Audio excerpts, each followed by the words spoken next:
Les États-Unis et le Royaume-Uni semblent prêts à lever leurs restrictions sur l'Ukraine, lui permettant d'utiliser des missiles à longue portée contre des cibles en Russie. L'Ukraine a demandé cela depuis des semaines. Mais pourquoi l'Occident a-t-il hésité et quelle différence ces missiles pourraient-ils faire dans la guerre? Storm Shadow est un missile anglo-français avec une portée maximale d'environ 250 km. Les Français l'appellent Scalp. Il est lancé depuis un avion et vole ensuite à une vitesse proche de celle du son, perçant le ciel avant de descendre et d'exploser.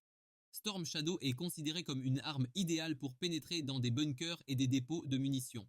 Cependant, chaque missile coûte environ 1 million de dollars, donc ils ont tendance à être utilisés dans des frappes soigneusement planifiées, comme partie d'un groupe de drones beaucoup moins cher, lancés en avant pour confondre et épuiser les défenses aériennes de l'ennemi, tout comme la Russie le fait avec l'Ukraine. Le Royaume-Uni et la France ont déjà envoyé ces missiles en Ukraine, mais avec l'avertissement que Kiev ne peut les utiliser que contre des cibles à l'intérieur de ses frontières. Ils ont été utilisés très efficacement, frappant le quartier général de la flotte russe en mer Noire à Sébastopol et rendant toute la Crimée dangereuse pour la marine russe.